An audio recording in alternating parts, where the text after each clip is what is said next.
Hello, everyone. Welcome back to Grandstand Sports Data, your go-to channel for sports, statistics, and unbiased handicapping. I have a one question for everyone, and that is, are you ready for the complete guide on betting college football? In this video, we'll be presenting a complete guide to betting on your football Saturdays. We'll teach you everything you need to know to get started, from the most popular bets handicappers place to how to actually handicap the sport on multiple levels. So buckle up and get ready to hit the grandstands because we're about to take you one step closer to being an educated college football bettor. So first, in this segment, we're going to be covering the more popular betting types along with some alternative betting approaches as well. So look at this section as almost the college football betting 101 course. So let's start with the most popular college football bets. Let's start first with point spread. The point spread is a way to level the playing field in a football game, or any game for that matter, where one team is considered stronger than the other. In this case, for this game, LSU is the favorite, and they are expected to win more than 2.5 points. If you bet on LSU to cover the spread, they need to win by 3 points or more for your bet to be considered successful. On the other hand, if you bet on Florida State, they can either win the game or lose by less than 2.5 for your bet to win. Next, let's go over totals.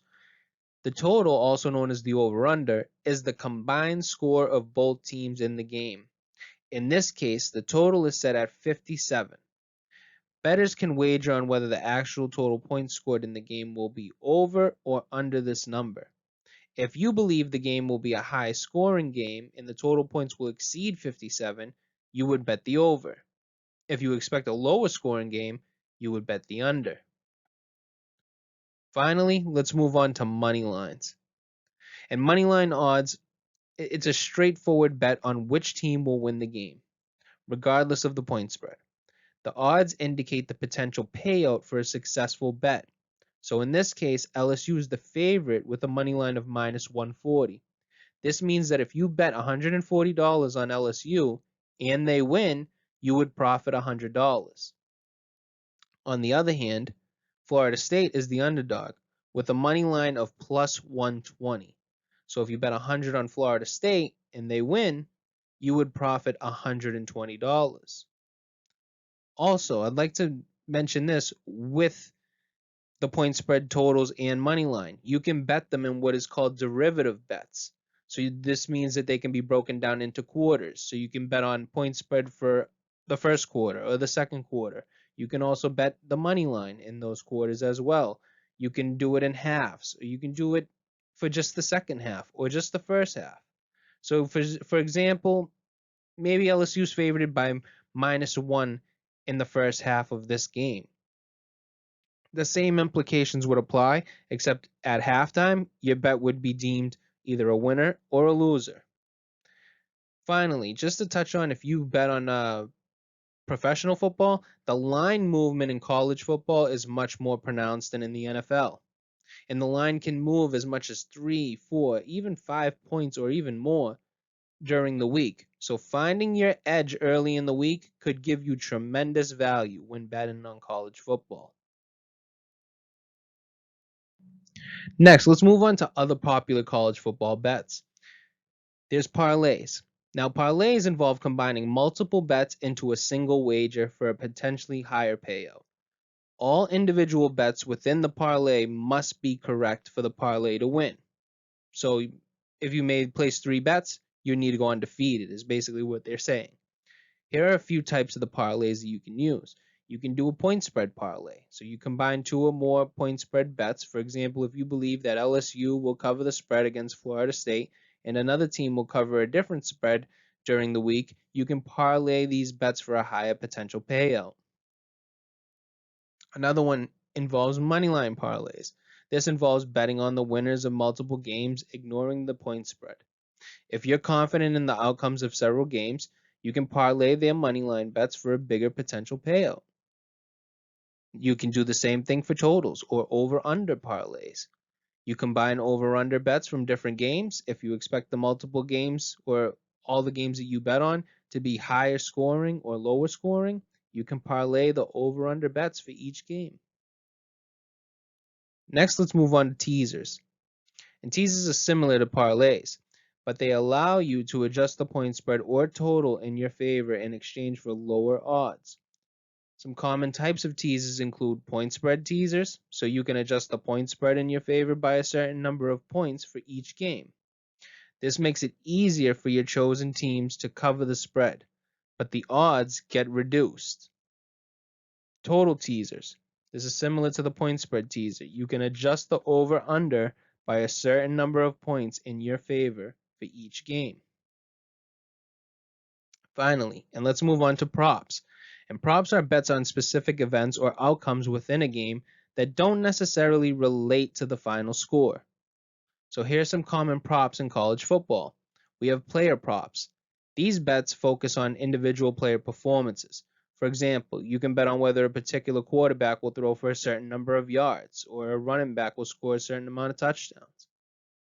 Next would be team props. These bets center on team-related events. You might bet on which team will score first, or the total number of touchdowns in a game, or the team to have more penalty yards. Finally will be game props, and these bets are on various aspects of the game. Examples include whether the first score will be a touchdown or a field goal, what will be the length of the longest field goal, or even the total number of turnovers in a game.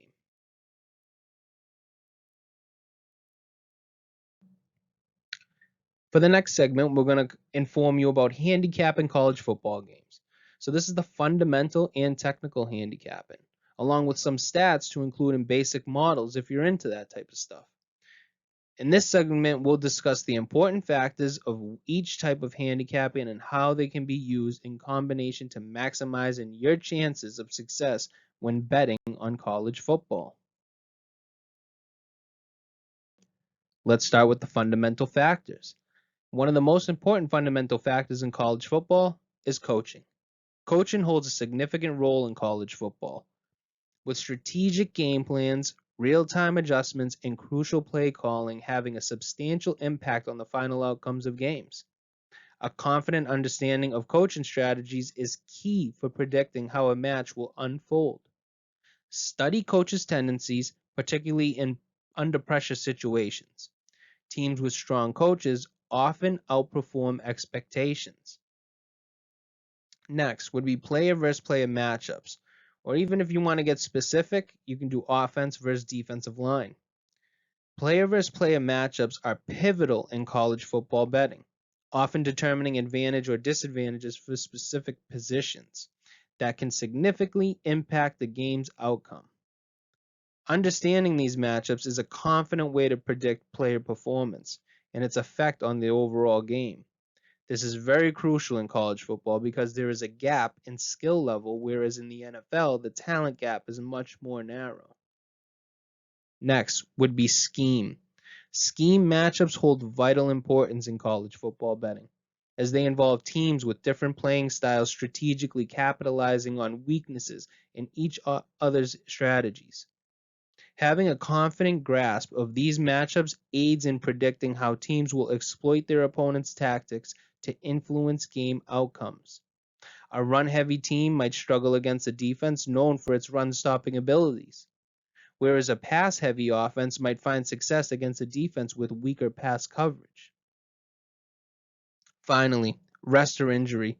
Injuries to key players can significantly impact a team's performance. Understanding which players are injured or sidelined and how their absence might affect the team's dynamics is very crucial. This is overlooked by handicappers who base all of their info on numbers, as they can't see the drop off from a star quarterback to his backup. Here's a system to play off of rest. If a road team is equally rested as the home team, or is better rested by 1 to 4 days, and the road team is a double-digit favorite, bet the spread for the road team. This system has been profitable in 9 out of the last 11 college football seasons. So let's continue with fundamental factors. Next would be recent performance. Recent performance trends in college football are like looking at a team's recent track record. It gives you an idea of how well they've been doing lately and how confident they might be. Understanding a team's recent performance can help you make smarter bets based on their current momentum and how ready they are to compete. Next would be strength of competition. Teams' performances against previous opponents indicate how they might fare against each other. If Team A dominated weaker opponents but struggled against strong defenses, and Team B has a formidable defense, this could suggest that challenges for Team A.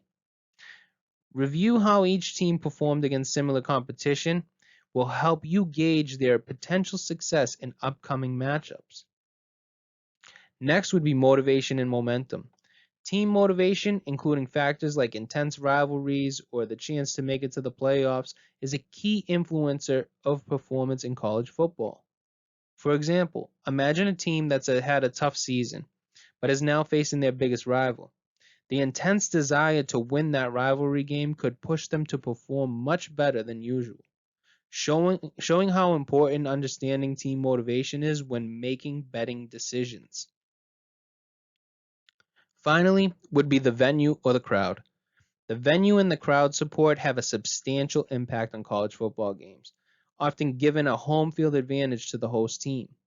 For instance, when a team plays in front of their passionate home crowd, the energy and support can boost their confidence and performance, underlining the significance of considering venue and crowd dynamics in your betting analysis. In college football, several stadiums are known for providing significant home field advantage due to various factors.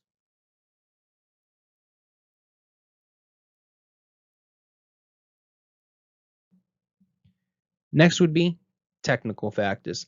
And technical handicapping involves analyzing statistical data to assess team performance objectively. So remember, technical factors are strictly statistics, whereas fundamental factors is, I would basically analyze it as what's going on between the ears. Let's first start with yards per play. Yards per play measures the efficiency of both offense and defense. A high yards per play indicates an effective offense that gains significant yardage, while a low yards per play on defense suggests the ability to limit opponents' gains efficiently. Compare teams' yards per play on both sides of the ball. This will identify strengths and weaknesses. Look for matchups where one team's offense excels against the other's defense and vice versa. The next technical factor that you should look at is Havoc Rate. Havoc Rate is a metric that gauges a defense's effectiveness in causing disruptions and turnovers. This includes tackles for a loss, forced fumbles, and also passes defended. When handicapping college football, considering a team's Havoc Rate helps evaluate their defensive prowess and potential to create game-changing plays. This stat is especially valuable for predicting how well a defense can counter high-powered offenses and impact the overall outcome of a game. Next, the offensive sack rate versus the defensive sack rate. Offensive line sack rate refers to the frequency at which an offensive line allows their quarterback to be sacked. Now, defensive line sack rate, on the other hand, measures how often a defensive line is able to sack the opposing quarterback. Analyzing the disparity between these rates can offer valuable clues about the battle at the line of scrimmage. This dynamic can significantly impact game outcomes and should be considered especially when handicapping college football matchups. Now remember, this would be a perfect stat to pair with our fundamental factor of basically handicapping the line of scrimmage. So, what would be the best way to technically handicap how good a college football team is? Well, there are these 5 factors that can help us understand their potential. Number one would be efficiency. This would also be known as success rate or the stat success rate. This is about how often a team can move the ball forward. If they can get about half the yards they need on first down, even more on second down, and then all of the yards necessary on either third or fourth down, then this means they're doing very well. This helps them keep the ball and move closer to scoring. which would factor into our next model, or not model, factor. It would be explosiveness. And this is about making big moves down the field. If a team can gain a lot of yards in one play, they have a better chance of winning. So this basically means more chunk plays equals higher scoring, which means you're more explosive than your opponent. Next would be field position. This is about where the game is happening on the field. If a team starts closer to their opponent's end zone, they have a better chance to score. It's that simple. Special teams and how well the offense and defense work together play a big role in this statistic. So always look at your field position numbers. Next, finishing drives, or points per trip inside the 40. When a team gets close to the opponent's goal line, they want to score points. The closer they are to the end zone, the better their chances. So we look at how often a team can score points when they're about 40 yards away from the goal line. Also, another statistic to use that's maybe a little bit more easier and more fundamental friendly would be red zone conversion. Now, for our next factor, or our last factor, it would be turnovers. This is about who gets the ball and if a team can take the ball away from the other team. They have a better chance to win. Turnovers can change the game's direction. It's that simple. So what about modeling college football? Well, what should you include when in your college football model? First, you have to collect all your data or your statistics. This is usually the base of every model. You could use any statistics you want, but I provided a good starter pack back in the technical factors slides. So take a look at those again, and this would be good for your base. Next, you should think about adding fundamental factors as well by putting a number on them. For instance, can you put a statistical value on coaching? We mentioned offensive versus defensive sack rates for player matchups. You can put a number to those as well. You can also weight some of the more recent performance from teams heavier than games that were played earlier in the season. Also, putting a statistical number on strength of competition and home field advantage could also give you that edge that you're looking for in your model. Please remember when you're modeling, you have to test, test, test, and improve, improve, improve to get the best quality results.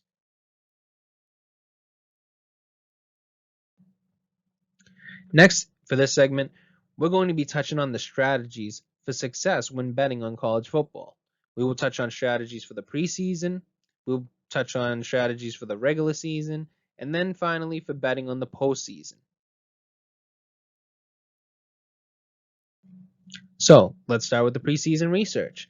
Getting ready for college football season involves some detective work, especially since players only get 4 years to shine. So teams shuffle players in and out, which can make it hard for us to figure out who's who. But don't worry, when summer comes around, there are a few key things that we can look at to decide which teams might be worth betting on. So, we usually start with last year's performance. It's like checking how well a team did in their previous year. So more wins usually means they're better, but teams that finish strong or win big bowl games are often considered stronger than teams with similar number of wins but ended the season on a rough note. So we use it very loosely, but we still use it. Next would be recruiting success. This is like the college football version of picking players in a draft. Teams bring in new players, like freshmen and transfers, and these new players are ranked and graded by experts. Some teams are really good at picking top players, and some not so much. Find a good recruiting class evaluator, that way you can count on when factoring in your research. This usually tells you how good a team is in the future, not necessarily in one season. So, I'm not going to say use it loosely. When you do your preseason research, you definitely have to make that a priority, but just know it's going to take time to kick in. Next, we look at return and production. So not all returning starters, because I know people say, oh, return and production means let's look at returning starters. Well, not necessarily, because not all returning starters are good players. There's some guys you don't want to return as the starter. So instead of saying Team A has 9 starters returning and chalking that up as a positive factor, let's look at production instead. I'm sure that teams like UMass and other cupcake schools have a number of starters returning, but that's not necessarily a good thing. So try to put a number on production and who's coming back with top production to find the good teams. And if you are willing to look at some of those cupcake teams, look at who was not so good in production and is coming back. Okay, so what do we look at the beginning of the season? So if you're not betting futures, your job here is not to pick the champion. The best value you can find is spotting teams and if they are underrated or overrated, and spotting these teams early. This will lead us to huge success. It'll also lead us to our next bullet. Do not let the polls sway your perception of a team.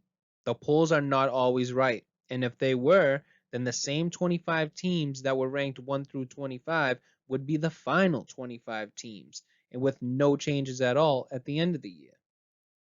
Finally, you have to remember that these are kids. They change.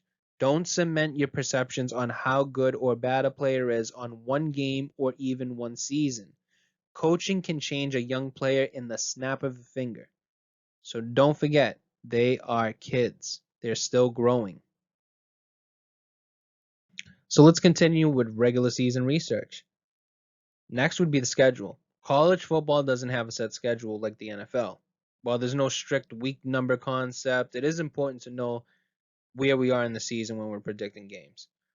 The season starts with week 0 in late August and ends with conference championship games in early December, followed by the exciting bowl season during the holidays. Please note this system that we had in place. When a game is played on a Thursday and both teams are exactly on 4 days rest, bet the spread for the underdog. This system is 70 and 45 in the past 115 games. Next would be scoring and the rules that are involved in the scoring. College football has more scoring due to a number of rules. One would be the clock stops on every first down. Second one would be the overtime eliminates ties and they can really run up the score in overtime. So think about that when you're betting totals. The third would be wide receivers only need 1 foot in bounds to complete a catch. So this really makes a difference when it comes to a game of inches, like a lot of people call it. Next, scoring is more volatile compared to the NFL. A high-powered offense can drop 50 points on any given week, which makes it a little bit more exciting. But just know that some teams, like Patrick Mahomes, Texas Tech teams, can drop 50, or Robert Griffin with Baylor can drop 50 at the drop of a hat, where you don't see that much in the NFL. So scoring is really different.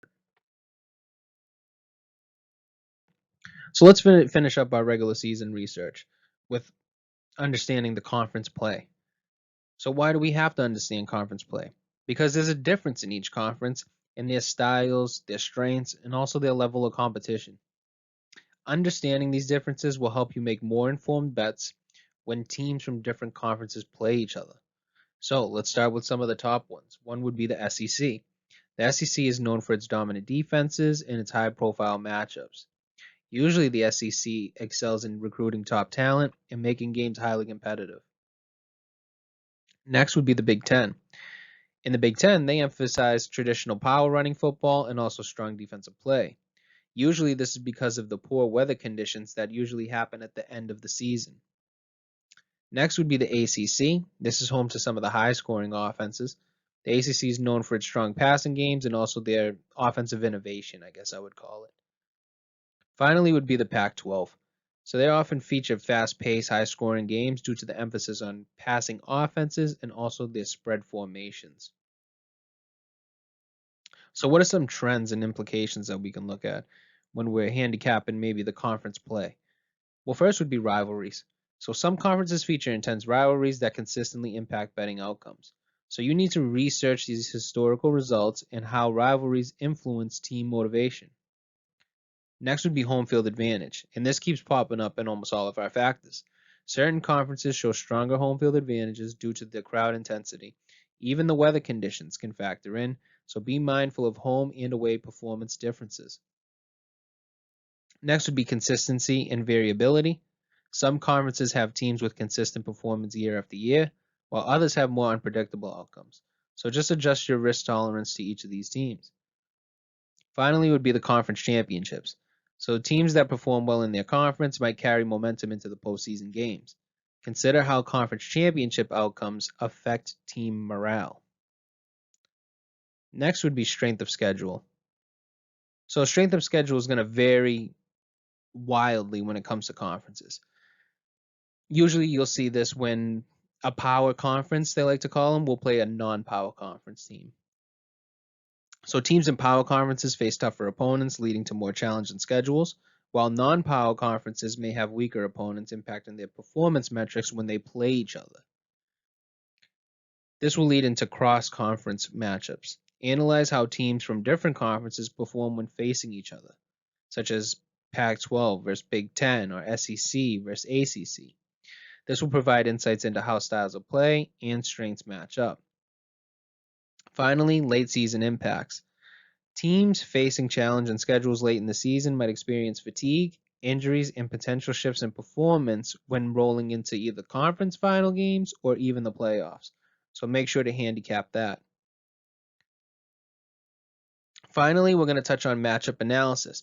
And we've been covering this all throughout the presentation. So you can look back at our fundamental factors, our matchup, like offensive line versus defensive line. That was basically touched on when it comes to this matchup analysis. Let's move on to postseason research. So the postseason is a different beast in general. We have conference title games, we have bowl games, and then we also have the playoffs. So these usually bring together the best teams for high stakes matchups. Understanding how teams perform in these unique scenarios is essential for effective betting strategies. One thing we look at is revenge. Some teams who were defeated previously by the team in their upcoming matchup may have an extra motivation factor. Although it sounds good on the surface, math has not yet confirmed this to be accurate. Next would be motivation. And motivation, this is where you can spot the extra dose of motivation from teams. There's a list of them. A team that got upset in the conference championship game or was an underdog and lost in a heartbreaking fashion, you'd be able to basically bet on them in the playoffs. Also, a team who was a juggernaut but lost to an inferior opponent, they may have the extra ass and, ramping up for the playoffs or that bowl game. Another one would be a team who just missed the playoffs to play in still a notable bowl game. They may, hold that against the committee and want to go out there and perform in that last bowl game.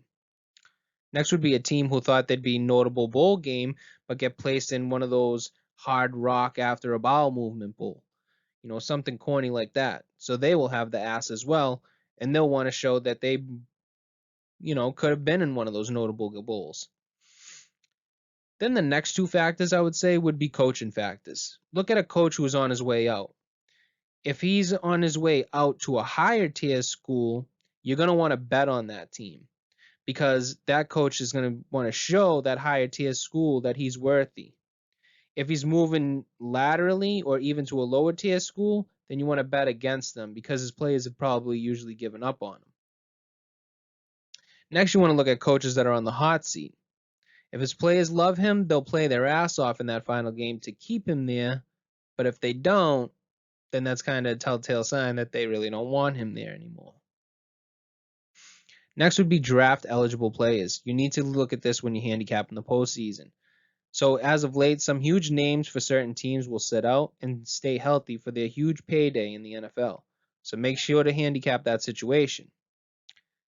Finally, longer recovery. So from the last game in usually November, or I would say sometimes early December, all the way to the bowl games, that's a crucial chunk of time.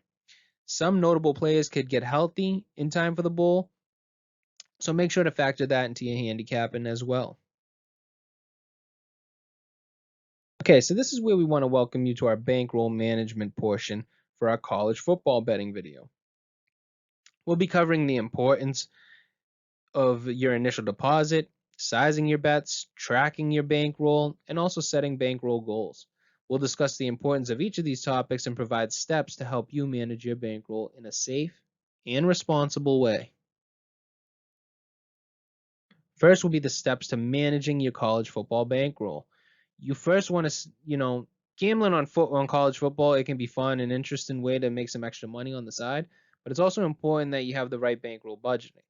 So make sure to protect your investments, and here are some of the steps for that. First, you want to determine your initial bankroll. Before you start betting on college football, it's important to determine how much money you're willing to invest. This should be an amount that you're comfortable with and can afford to lose without any financial hardship. Next would be bet sizing. So once you've determined your total bankroll, it's important to set a betting limit. This limit should be a small percentage of your total bankroll and should be used for all of your college football bets. This will help to ensure that you don't overspend and can maintain control over your gambling. Next, you want to set assessment days. So once you've set betting limit, it's important to manage your bankroll carefully. Make sure to track all of your wins, all of your losses, to ensure that you don't get overconfident or too aggressive with your betting. And fourth would be consider long-term goals. When budgeting for college football, it's important to consider your long-term goals. While it can be tempting to bet aggressively in the hopes of a quick return, it's important to remember that long-term success is often achieved through steady, consistent betting. So now we're going to go more in depth of some of the topics that we touched on in the previous slide.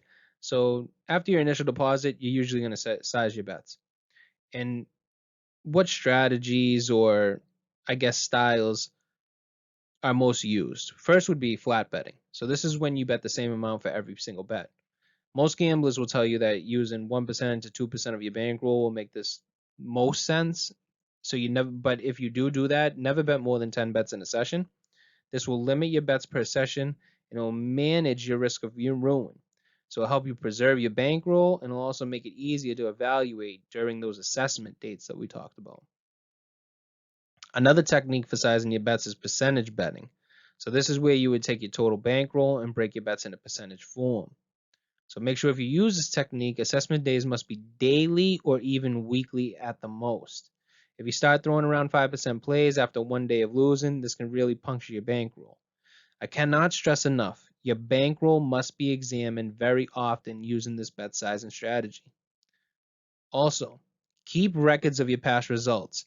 It's extremely crucial when using percentage betting. Using past results will help you identify when a play is a 5% or only a 1% play. This is not a strategy you can just wing and hope for the best. Now let's dive deeper in tracking your bankroll. So when tracking your bankroll, use anything you can from Excel, online documents, or even a notebook. You must include on the tracking document the bankroll amount, time period, and all the days you will assess your progress. Assessment days should be placed far enough apart to evaluate your performance, betting, and handicapping. Should be at a minimum on these days. Use assessment days to ask yourself the following questions. How well did you stick to your bankroll budget? What financial results and betting performance occurred in the time period? What is the current overall financial position? Do I need to adjust my bankroll?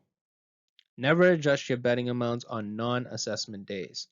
Usually I would say for college football betting, your assessment days usually could fall on a Sunday or Monday since there's no football being played on those days.